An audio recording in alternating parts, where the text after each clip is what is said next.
Man, what's up, family? I appreciate you for tapping into the first edition of Barrel of Justice. This is our first live stream. We're going to take it slow. Just figure it out. So first thing we're going to look at today, we're going to be tapping straight into the Don Lemon incident where he went into Minnesota, caused a little ruckus over there at a church. We also going to talk about the new Black Panther Party. And then we're going to look at that winter storm that we all dealing with now. Well, probably if you're in the South, a little bit of the Midwest, Northeast area, definitely dealing with it. So first, let's get straight into the Don Lemon.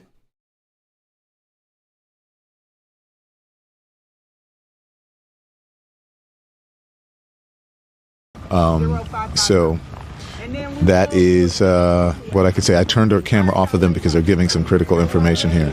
But there we go. Everybody's ready to go. Let's go. Okay. Thank you guys thanks for allowing me to be here. Okay, Thank you guys. Okay. How are you? Good to see you. We're on. We're not saying what it is, what's going on, but thank you.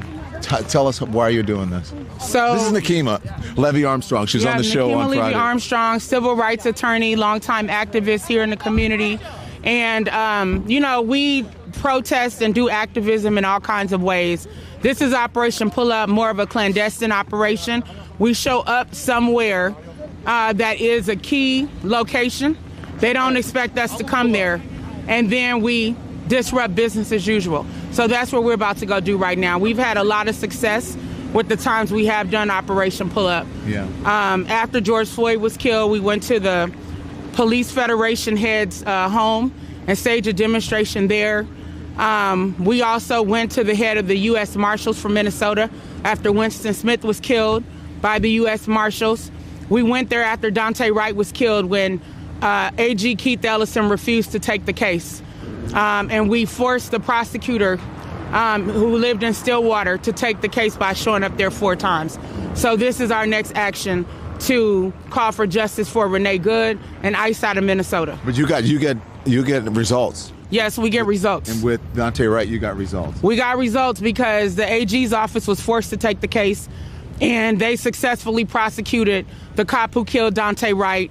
The U.S. Marshal got uprooted from her position from Minnesota.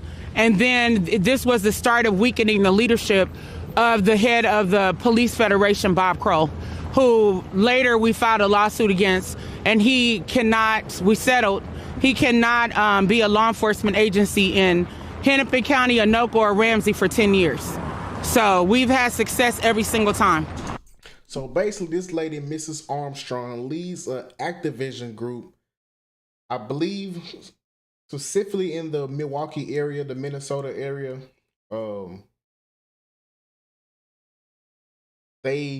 What she said was show up to unknown locations and get results. Now we're going to see exactly what she means by show up and we get results. Let's get straight into it. I believe it's at timestamp 41 minutes. Let's find that real quick.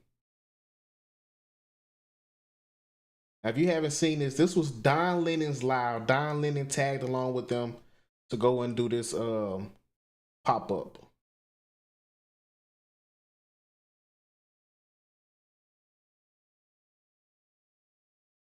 Yeah.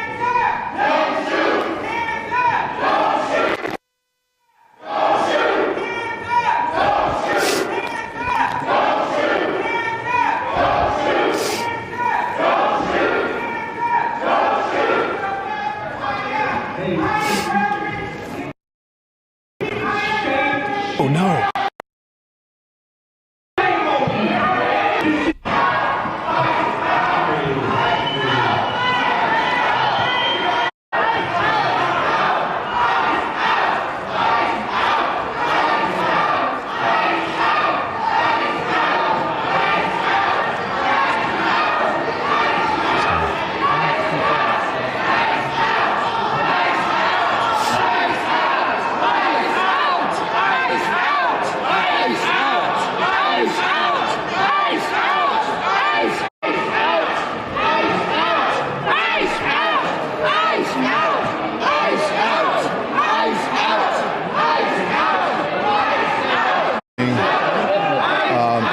church members and leaders, they stopped the service. A lot of people, a number of people have left. There are some who are still sitting here. Are you okay with the injustice that's happening within your city?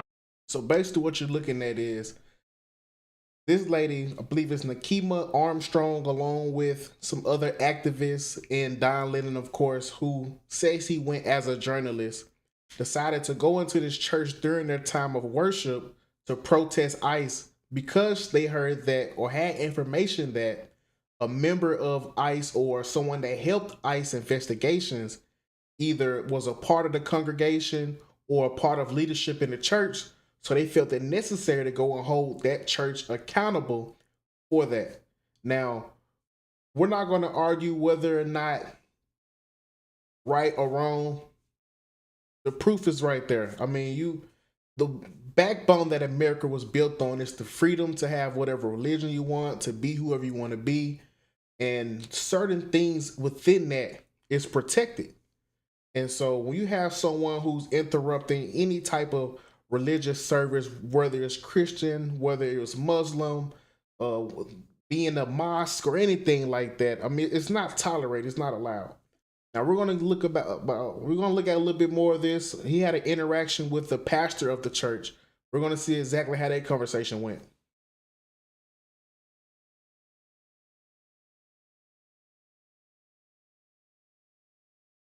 Talk to the pastor. Let's see if I can talk to him. Let's go over here. Hi, how are you? Hi. Let's see if we can talk to the pastor.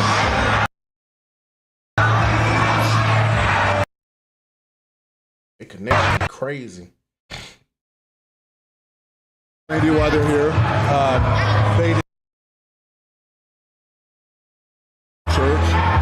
Our church had gathered for worship, which we do every Sunday, and we were interrupted by this group of protesters. Yeah. We asked them to leave, and they obviously have not left. Yeah. So. What do you think of this? I mean, this is unacceptable. It's shameful. It's shameful to interrupt a public gathering of Christians in worship.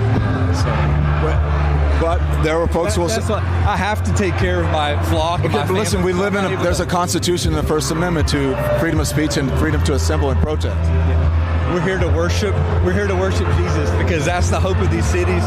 That's the hope of the world is Jesus Christ. I want to be very respectful. Please don't push me, though. We're here to worship Jesus. Yes. That's why we're here. Yeah. Okay, that's why we're here. Okay. That's what we're about. Don't you think Jesus would be understanding we're about and love these folks? We're about spreading the love of Jesus. But did you try to talk to them as a Christian? No one is willing to talk. Okay. I have to take care of my church and my family, so I asked that you actually would also leave this building. You don't want us to chronicle what happened? Unless you're here to worship. I'm always worship. I'm a Christian. We're here to worship. Yeah. We're here to worship. Okay. Thank you very much. I appreciate it. So that's one of the pastors of the church, and it's kind of loud, so I can't hear him. But they're still there, and then, pardon me, sir. Sorry. Do you mind if we talk to you? No. What do you think of this? I thought you said no. What I'll tell you is that there are varying arrays of views on the political situation here. One of the main things I always preach, I always say in my personal life is you don't bring politics to the pulpit. I personally feel when it comes to church, when it comes to worship, no matter your denomination, no matter your religion, what you believe in, it's just some things you leave out of it. I mean, you're there for one specific reason. You're there to worship. You're there for a release. You're there for answers. Them bringing this to the church, I feel is disgusting. Before he walked off from the pastor, told the pastor that he was a Christian himself.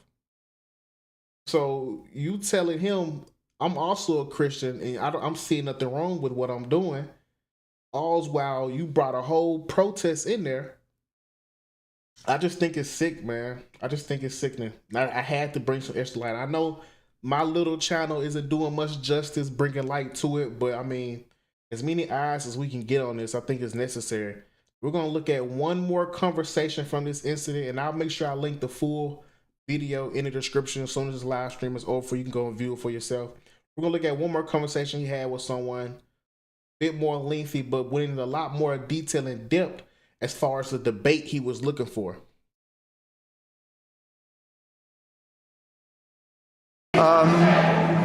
You know, while I agree with everybody's freedom to protest, these people have come into our house and they've interrupted our worship. This is a house of peace, and we try to proclaim that. And this stirs division and rancor. And in the end, it's not helpful.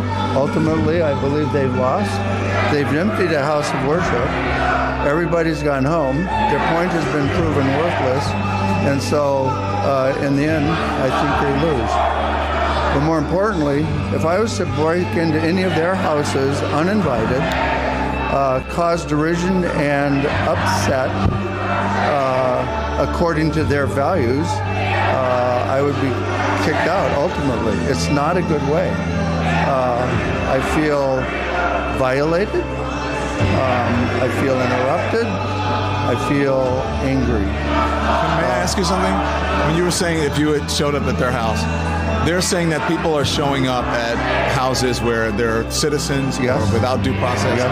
and breaking and entering their house. Yes. One that we saw, I've been watching from New York, with a battering ram into someone's private property, and Yes. there's no recourse. Yes. There's no, you understand?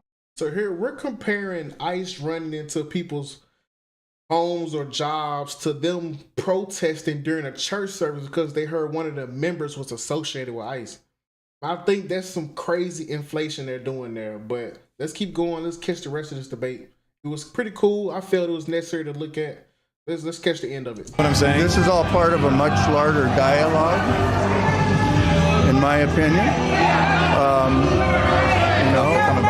On one side are people who watched a previous administration bring 12 million people in over the course of 4 years, and many of them undocumented, many of them criminals, etc. This is another administration's corrective. Now, whether you agree with the policies or procedures, I think I could actually be sympathetic to some of the things where there have been challenges to action and decency. At the same time, these are what are called targeted interventions by ICE to keep the American people safe. If I respectfully may interject here, I've been out reporting on a lot of these, and they're not targeted. There are no warrants signed by a judge, let me finish. And they're American citizens, many of them. Most of the people that they detain don't have criminal convictions or criminal records. I'm not going to get into the weeds. But you should know that, though. Don't you think that's part of it? Yes, and I could also show you many opposing sides where we're also picking up the very criminals that have put Americans in danger. And I'm not saying it's pretty. I'm not saying it's not messy. I'm not saying it couldn't be better.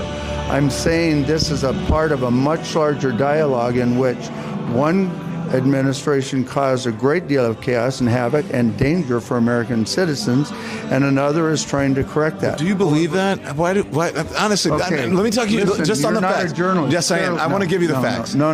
Did you know that? And just right there, when you're met with someone who can kind of articulate how they feel or what they're thinking about the specific situation, it's instant deflection. Now, this man gave him a lengthy, long, informed opinion from how he felt from the question he was asked. And it was instantly thrown in the mud. And at that point, he didn't want to talk no more. And I felt like that was fair. Now, the lady that you seen in the beginning, Mrs. Armstrong, ended up being arrested for this incident, along with some other of the agitators. We're going to get right into that. Let me get the clips together. Like I said, it's my first live, so don't be moving a little slow. Bear with me, man. We getting it together. Let's see what we got here. Boom. Got y'all. Boom, go. Boom. Boom. Hey, this is a nice production, though. You got to give it to me. Boom. Just. All right, so we're going to get right into this video. Now, this is Nakima Levy Armstrong, who was arrested right after, or a little bit after, the protest they did. An activist who led an anti-immigration enforcement protest that disrupted a Minnesota church service has been arrested. Attorney General Pam Bondi announced the arrest of Nikema Levy Armstrong in a post on X on Thursday. Protesters entered the city's church in St. Paul on Sunday. You are a fake pastor! A local official with U.S. Immigration and Customs Enforcement serves as a pastor there, and Nikema Levy Armstrong has called for him to resign. How can you be a pastor of a church, but overseeing ICE agents in the field? There have been almost non-stop demonstrations in response to the January 7th death of 37-year-old Renee Good by an ICE officer in Minneapolis, along with the Trump administration's immigration crackdown nationwide. I am here to stand in solidarity with the people. Nikema Levy Armstrong is no stranger to activism in the Twin Cities area. She's a civil rights attorney who's helped lead local protests after high-profile police-involved killings of Black Americans, including George Floyd. He died in 2020 after being pinned to the ground by Minneapolis police officers, which sparked massive protests. She's also the former president of the NAACP's Minneapolis branch. Vice President J.D. Vance addressed the arrest at an event in Ohio. They're scaring little kids who are there to worship God on a Sunday morning. Those people are going to be sent to prison so long as we have the power to do so. It's not immediately clear what charge or charges Levy Armstrong faces. So how dare somebody claim to be a pastor while overseeing evil? Yeah, so basically, Miss Armstrong was arrested along with some of the other protesters for the incident. Now, what's having people in an uproar mostly is the fact that Don Lemon himself was not arrested for the incident, and it seems like he would have been under the same scrutiny for the incident, being that he was one of the main heads in it. Now, we're going to look at a news article that talks about it to get a little more context on why maybe he was not charged for the same protest that he was in. Let's see if we can find the clip. Bear with me. You know, it's my first stream. Boom, got y'all.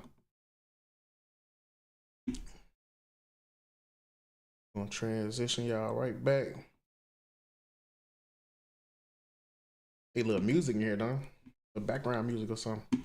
All right, so this is the clip that talks about Don Lemon not being charged. That we have been following for you is from this post. Bill Malusian on X from Fox News saying multiple sources tell me and colleague David Spunt that the federal judge in Minnesota who refused to sign off on an arrest warrant for Don Lemon is Douglas Micko, and that his wife works as an assistant attorney general in Minnesota, AG Keith Ellison's office. So this all comes on really a video that went viral over the weekend of the incident that happened of a storming of a church in Minnesota. A federal judge rejected the Justice Department's initial attempt to bring charges against journalist Don Lemon for appearing alongside protesters who breached a Minnesota church over the weekend there. So there have been multiple arrests already, and I think a lot of people were waiting to see if Don Lemon's name was going to be added, and that was not the case, at least so far, at least. So let's now bring in our next guest to help break it all down here for us. A friend here of Live Now from Fox, Nima Rahmani, former federal prosecutor. Always great to have you on, Nima. So explain the moment here as federal prosecutors tried to get this for Don Lemon. How does this go about? Mike, really surprising that federal prosecutors would pursue a case and not even clear probable cause. That's a very low standard. I mean, we've seen it recently with this Department of Justice going to the grand jury and being unable to get an indictment. And here, there's a magistrate judge that said there's not enough probable cause to issue an arrest warrant and arrest Don Lemon. Of course, he's former. Now, my question on this incident is, if you're able to arrest multiple people from the same process that he was a part of, being the leader, being agitators, people from all different levels of the organized thing that they did, if Don Lemon was a part of it, one of the biggest faces in it led himself through it as a journalist. Is the title journalist is what absolved him from any responsibility? And do we consider Don Lemon a journalist? I mean, you let me know what you think. A CNN anchor, now a reporter who was Appreciate the present light. there. We've all seen the viral Much love. videos from this Sunday with protesters disrupting the proceedings. The question is this unlawful? And there's really two different federal statutes that the three individuals who have been arrested are being charged on. The first is deprivation of civil rights, and the civil rights here being the freedom to practice one's religion. You have competing factors here. Obviously, you have the First Amendment on one side, allows for freedom of speech, which includes the freedom of protest, as well as the freedom of religion. And then there's a second act that's being charged, not typically used, it's called the FACE Act. That's the Freedom of Access to Clinical Entrances Act. It's typically used for abortion clinics, but it also applies to houses of worship. So certainly an escalation by the Department of Justice, and it's pretty clear in Minnesota and elsewhere, they're going to take a very aggressive stance against these ICE protesters to the extent that they believe that they're engaging in something more than protected activity and speech, and they're obstructing the enforcement of federal law. Now, Nima, if this incident happened in a more Republican favorable state, would it have been a different story for Don Lemon? Well, potentially, yes. And again, this is where the judge matters. But the problem with a case like this is, look, if you're the Department of Justice, you don't want to bring cases unless you're going to win. And they've suffered a series of setbacks recently. When you're a federal prosecutor, typically, historically, you don't bring a case unless it's bulletproof, it's ironclad. You don't want to be going to court and losing. You're expected to win every time. And I understand the policy reasons why you want to send a message and protect ICE agents who are enforcing federal law. I understand these laws are unpopular, but if you don't like the law, right, your member of Congress changed the law. I do believe that ICE has the right to enforce the law, just like the protesters have the right to make their voice heard as long. I mean, see, you see it there. So they did not charge Don Lemon, felt that they didn't have a case against him. I personally would feel you would have the same case against him that you would have against, Naima Armstrong, unless they don't feel they have an ironclad case against her either. Or is it a resource thing? Because you got to look at that as well. We all know Don Lemon, former analyst, obviously has resources, more than, I'm guessing, Miss Armstrong, and it may be a fight they don't want to fight. But with that, I mean, if you got them, you got them. But it seems like they don't have a case against it.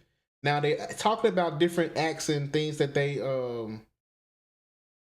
would use as far as... What's the chat? I went ahead and subscribe. Look forward to seeing what you have for, man. Appreciate the love, man. Johnny, South versus Maryland, District of Broome. I have to look those up. I don't know those by heart at all. I'll definitely look those up in a second. But let's look at before we look at that, this is mainly being or stemming from deportation, right?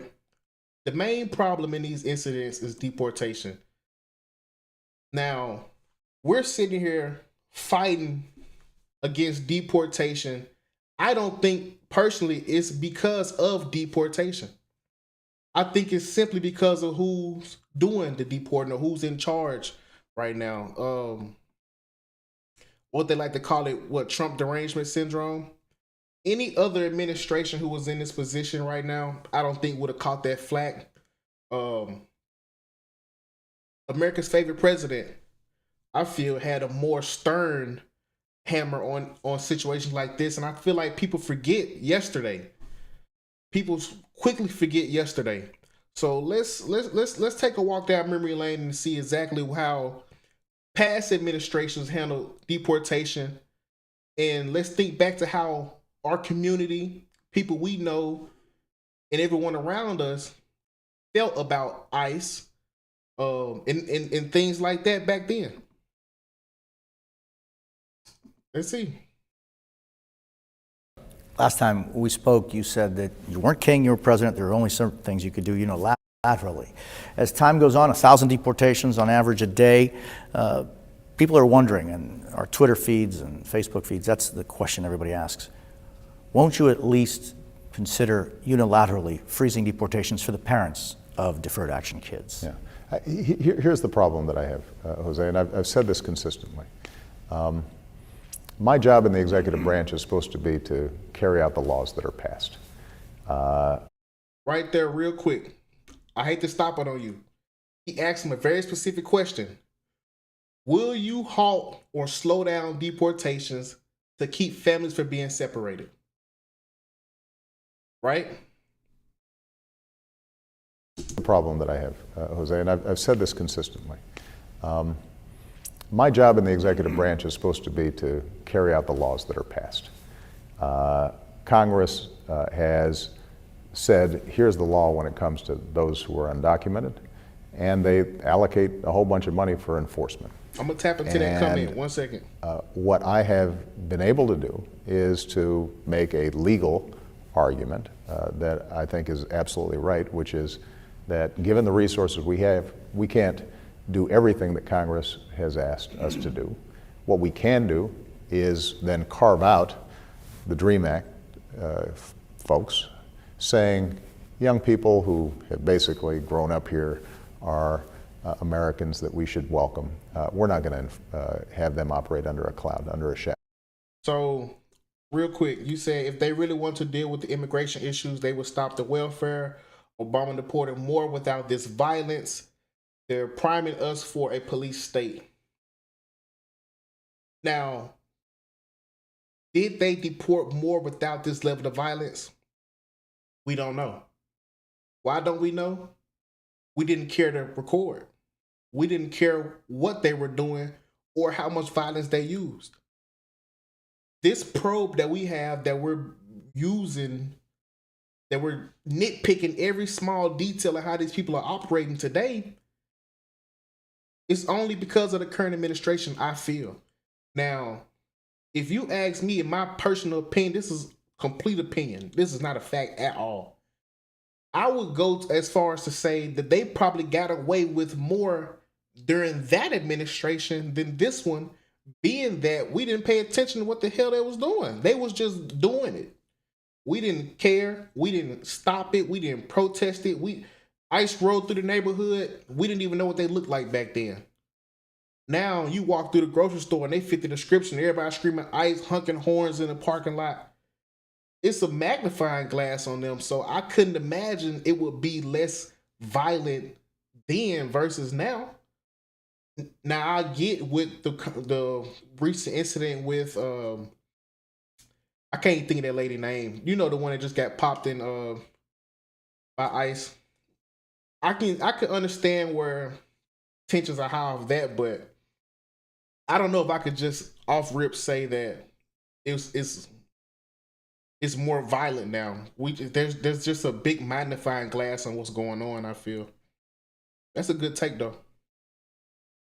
I'm not gonna play no more of this. We can move on to the next thing. So along with these ICE protests going on, where we at? We at 30. We about halfway through. So yeah, but along with these ICE protests going on, there's been another fight against what's right and what's wrong in people's eyes. And I found this one a little more comical, personally. Let's see if we can get this together. I'm gonna read that comment just 1 second. Let me see. I'm gonna read it before I switch over. Get this thing sized up. First live stream, y'all gotta bear with me. It's gonna get smoother.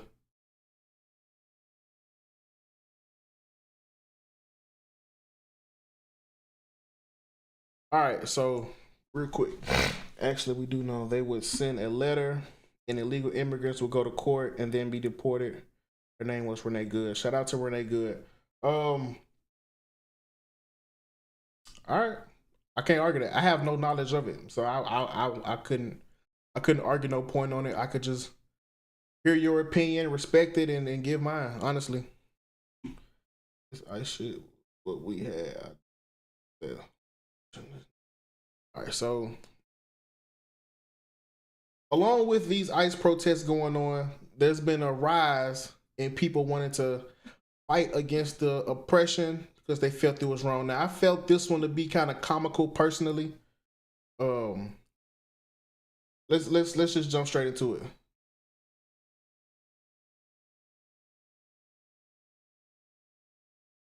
Guarantee you they won't. I'll put a hole in their chest the size of a window. Safe line repair, safe line replace. That's what's gonna happen. They touch me. Unarmed woman was killed by ICE. If you think you're about to come and brutalize the people while we're standing here, fuck around and find out.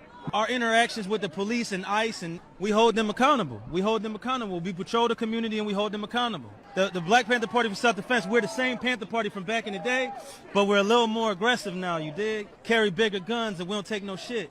Places where there are a lot of immigrants at, I think that the community around them needs to take special care to them and it needs to start escorting them to and from everywhere to make sure that they're safe. Because them ICE agents ain't gonna act like that if it's a bunch of people standing outside with assault rifles and shotguns.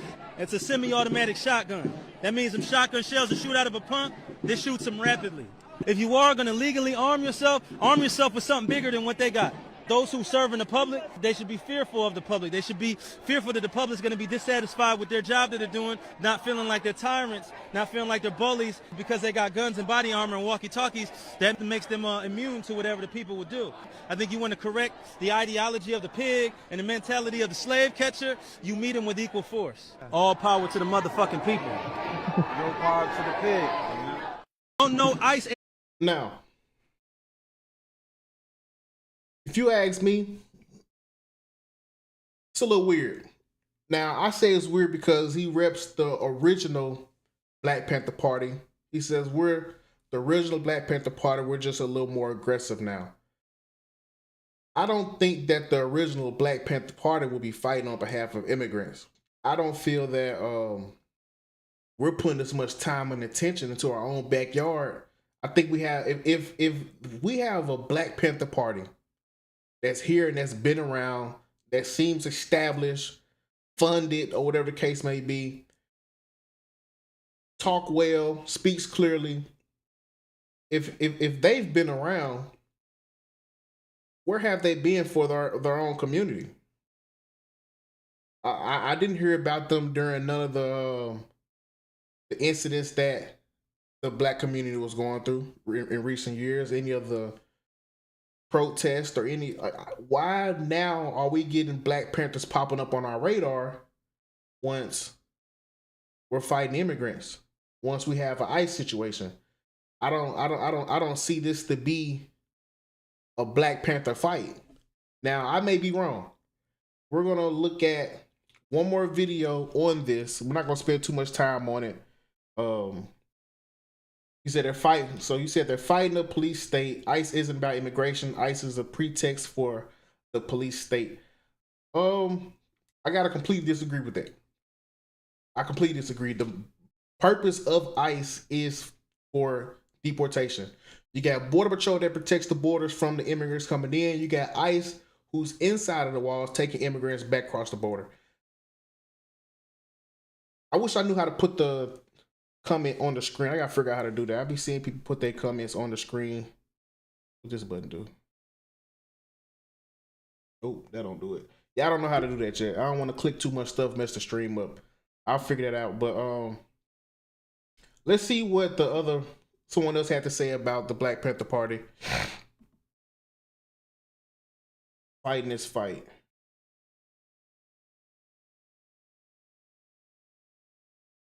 Find a clip and see if we got it. Hold on. Change all out real quick. Boom. Maybe a lost clip. Probably a minute now. Once a last time. Boom. Ain't it? Boom. It ain't it. Boom.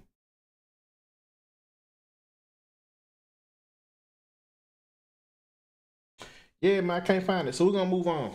Can't find that one. I got this one. We'll look at this one real quick. I don't have much commentary on it, but I had it in the lineup right after the one I was gonna play. Maybe I can find it real quickly.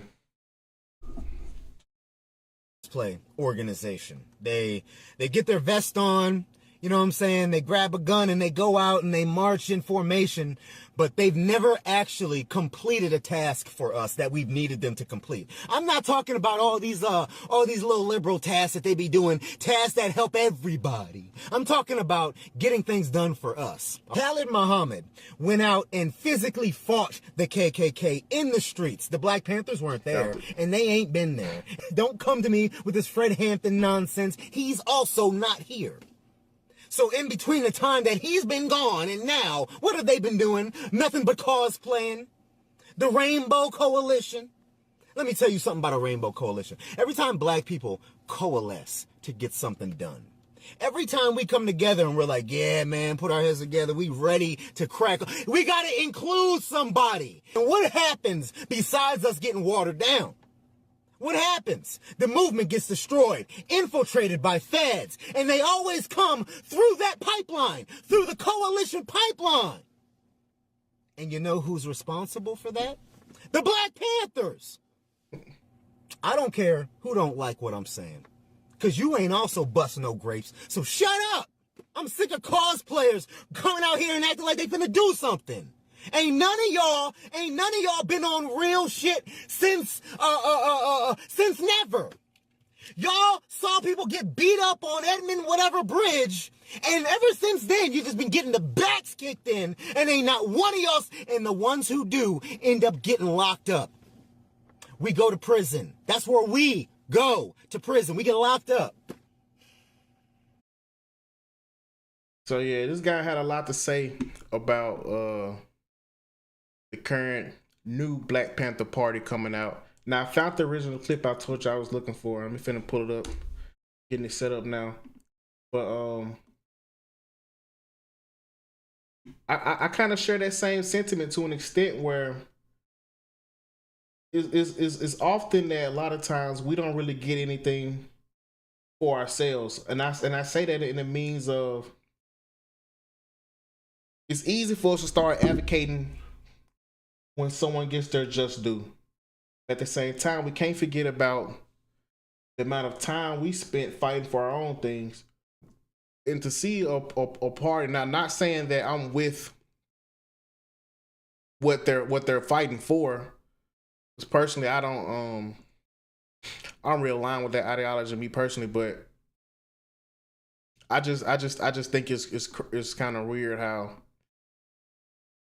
you come along and you're most visible now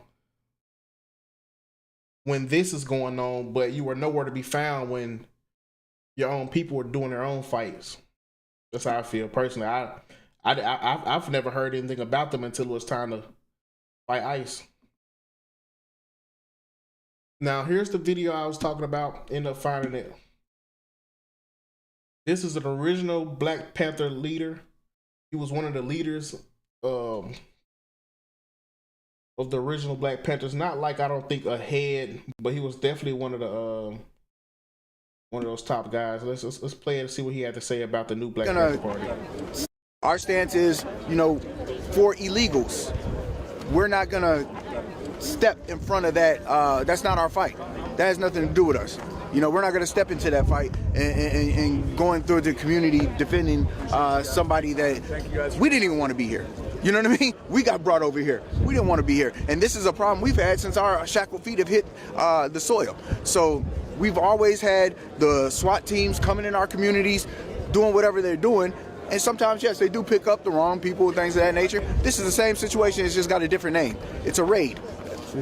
It's just a different name. And so, yeah, we're not in that fight. But as far as our other brown folks and things like that, we do stand up and defend, the citizens and the poor and the things like that. But as far as illegal immigration, yeah, that's not our fight. That's not something we need to get into. Our stance is, Hey, and not saying that his words validate what I'm saying, but those are just two videos back to back on how people feel. Now I can easily go and find 100 videos of people saying the opposite.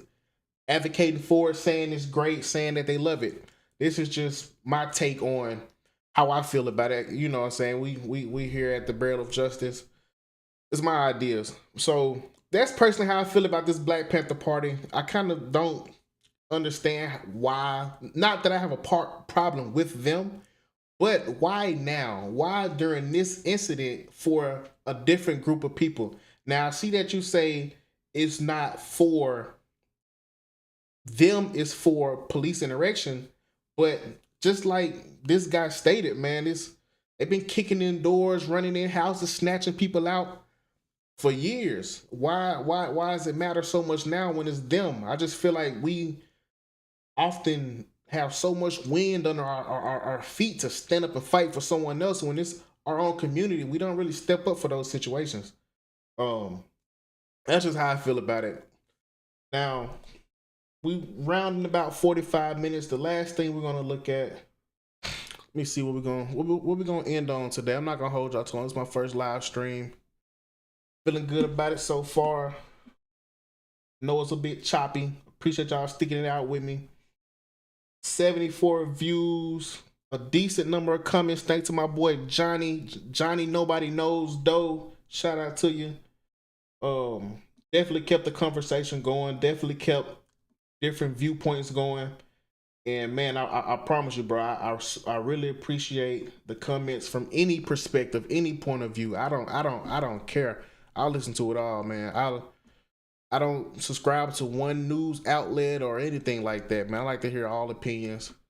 Love to have those conversations, man. Shout out to you for keeping the chat going.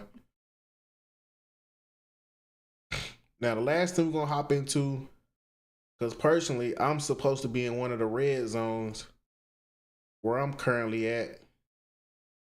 It's this winter storm they say is about to tear us to smithereens. Now I'm getting it pulled up for you. A couple clips, see what they say. And maybe even jump on a live stream of someone doing like a live coverage real quick just to see what's going on. Put this down. This up. Boom, boom. Check this out.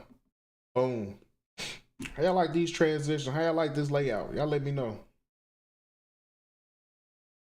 Great to have you with us here on a Wednesday night. We do begin tonight with what forecasters are now warning will be a potentially catastrophic, crippling winter storm about to hit multiple states across the south, the east, and right up into the northeast. The massive system expected to stretch 2,000 miles, tens of millions of Americans already under alert for heavy snow, ice, freezing rain, and brutal cold. This will move through Oklahoma, Texas, across the south, right into the Carolinas before reaching right up into the northeast. There are watches already up tonight. They are talking of more than a foot of snow and ice in some places that rarely see this. It comes amid heavy snow already. Drivers near Buffalo, New York, wind chills in the teens and 20s from Minneapolis to New York to Maine. And tonight, with this new and massive storm set to hit, major airlines already, including Delta and United, issuing travel waivers for passengers ahead of the storm. There's real concern that with this ice, there could be significant power outages with these brutal temperatures moving in. Lee Goldberg has the forecast. He'll take us through this day by day. And ABC's Stephanie Ramos leading us off with the warnings from authorities already tonight.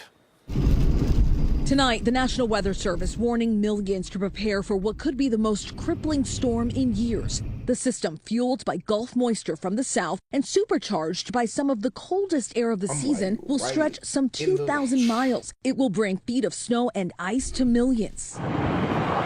Airlines already waiving rebooking fees, anticipating chaos at the airports. Dallas bracing for days of bitter cold. We're talking freezing temperatures for at least 60 to 65 hours consecutively. That means the weekend will be freezing. We got snow coming. This massive system coming on the heels of a fast-moving clipper that brought snow squalls to western Pennsylvania.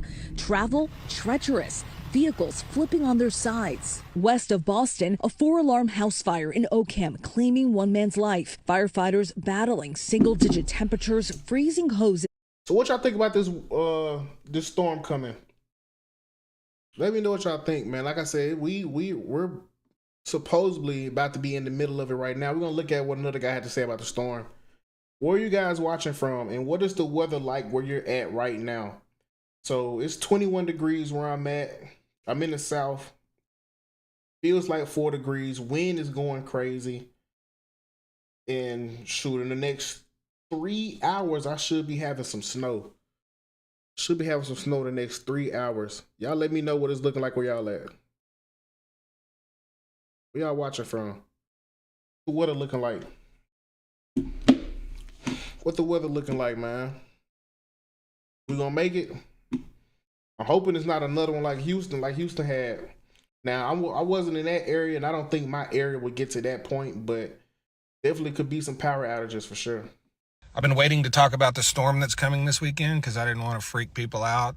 And a lot of these forecasts never pan out, but this one is panning out, it looks like. Yeah, everyone's in agreement now that the crazy forecast is actually happening. This is going to be one of those storms you probably remember for much of your life. Basically, more than the eastern half of the United States is going to be below freezing. Most of that below zero. They're calling for, foot and a half of snow all through here, all the way to the mid-Atlantic, and 3 inches of ice in this pink band right here. 3 inches of ice is unbelievably catastrophic. That is worse than what Texas experienced in 2021. There's going to be loss of life. Anywhere there's 3 inches of ice, there's no power. There's not going to be a power line that's not on the ground when there's 3 inches of ice. And emergency services aren't going to be able to reach you because there's 3 inches of ice on the road. That's what's going to happen if this forecast is correct. The grid's going to fail. Refineries are going to shut down. Water systems are going to shut down. Could knock out a couple of LNG terminals if it goes far enough south on the Gulf Coast. This is going to be a disaster if this forecast is even close to accurate. I mean, a major disaster. Huge natural disaster across pretty much all the southern states. I'm not saying it's going to happen, but if you live in the pink area, you should plan to be without power for at least a week, maybe a month. That doesn't mean it's going to happen, but you need to prepare for it because it wouldn't be the first time it happened, okay? This is that. People went without power for a month in Texas in 2021. This is a repeat of that. For you folks in the upper Midwest, where it's going to be like 30 below, take the largest electric bill you've ever had in your life and add, 25% to that or more. That sounds insane. I've been waiting to talk about the storm that's coming this weekend because I didn't want to freak people out. And a lot of these forecasts. Now I got one more clip of this storm. I don't know how we supposed to prepare, man. It's looking crazy. What else we got for the storm? I think that's all the storm clips. All the storm. Let's see if we can find something more recent, night-wise, about this storm. Let's see. 2026 storm. Oh, we got some lives.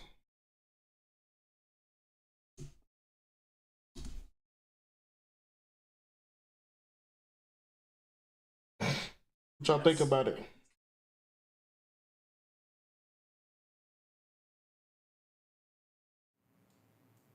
But I'm really surprised there has not been a whole lot of storm reports out of this yet. Not a lot. That should change, though, very quickly. We're watching this area down here in Dallas. We're not seeing any freezing rain, actually, in Dallas. It's just straight over to sleet, which I think might be a little overdone. I think there is a little bit of a little thin area here where we are seeing some freezing rain. Thank you, Stargazer, for the $5 donation. I do appreciate the donations. And again, the donations do go to... Yeah, it looks like there's not too much going on right now. But I think it's cold enough to where once this stuff starts dropping, man, it's once that rain drop, some sprinkles drop, it's icing over. I think we can call it a quits right then, man. Right then. All right, that's pretty much all I got for y'all tonight, man. It's the first live stream in the books. Anybody in the chat, let me know where you're from, where you're watching from, how you feel about the show. Thumbnail, the flow. You guys let me know. I'm probably gonna be doing this once a week. I'm probably gonna keep it I'm gonna keep it pretty political, honestly. I'm not gonna really do too many pop culture topics or anything like that. I may throw one in there, but just naturally, man, I think I prefer a little more real conversations. I like the back and forth. I like the dialogue. It's just my personal cup of tea. I know for some people you gotta put the medicine inside the candy. You know what I'm saying? But if it's not your cup of tea, it's just not your cup of tea, I guess. But you guys let me know what y'all think. We did pretty good though, man.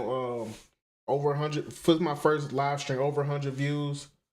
I'm pretty sure mostly new viewers, so to speak. That's love, man. Plenty of comments, especially my boy Johnny Nobody Knows Doe. Much love, my brother.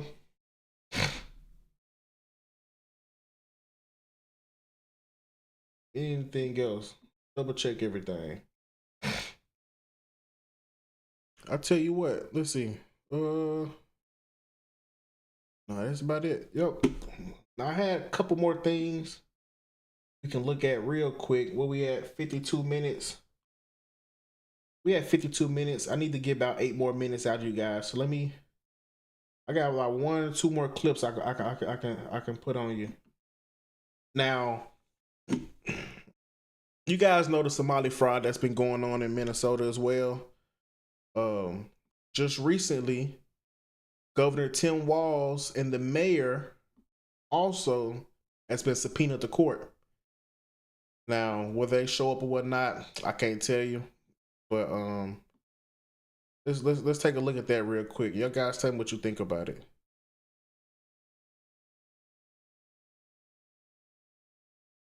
Here with their analysis, Saul Weisenberg, Fox News contributor and former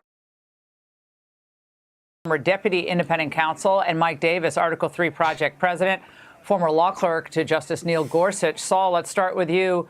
The details are still coming in, but your initial thoughts about this charge, 18 U.S.C. 372, I believe, conspiracy to impede federal agents. Could this stick?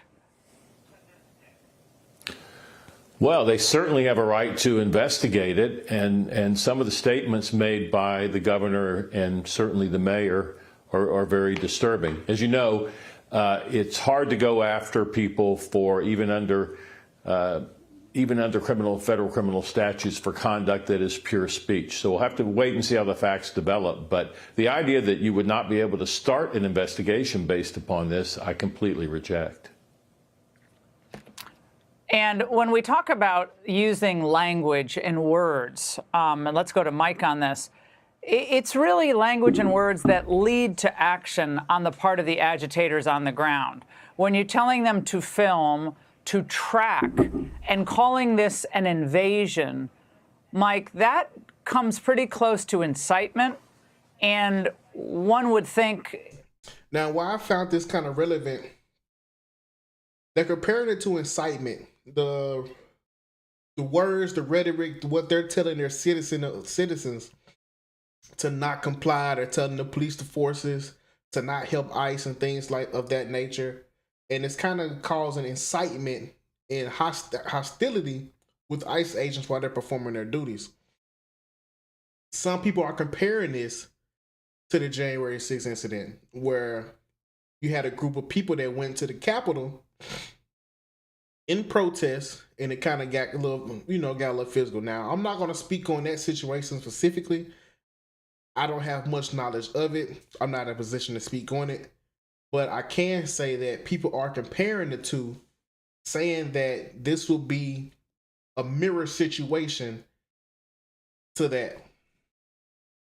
You get text messages and you get emails, and the story might actually get a lot spicier for them. Yeah, under the Constitution, our U.S. Congress writes our immigration laws on behalf of the American people. Congress decides who gets to come and who has to go, and the president has a constitutional duty to enforce those federal immigration laws. That is the supreme law of the land, and these local governors, these local mayors cannot interfere with federal immigration enforcement. That is not only is it assaults on federal law enforcement, you're looking at insurrection and seditious conspiracy, along with harboring, conspiracy in general, and many other serious federal felonies when you are inciting people to commit violent acts to physically obstruct federal law enforcement. So I would say to Governor Walz and to Mayor Fry, you better back down or you're going to end up in federal prison. All right, so now Yeah, so with that, there's a lot of... They spoke on insurrection. They asked Trump if he was interested or if he had plans on passing the Insurrection Act. We're going to look at that. It's going to be the last thing we hop into today. To hear President Trump's team tell it, Minneapolis is on the brink of an all-out rebellion. You can use the term insurrection.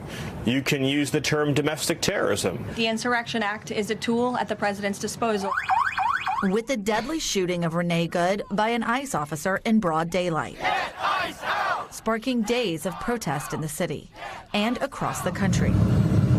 The Pentagon is lining up more than 1,500 troops, two defense officials tell NBC News, in case the president decides to invoke a 219-year-old law called the Insurrection Act. The law, signed by Thomas Jefferson, essentially allows the president to use troops on Americans to, quote, suppress an insurrection, domestic violence, unlawful combination, or conspiracy.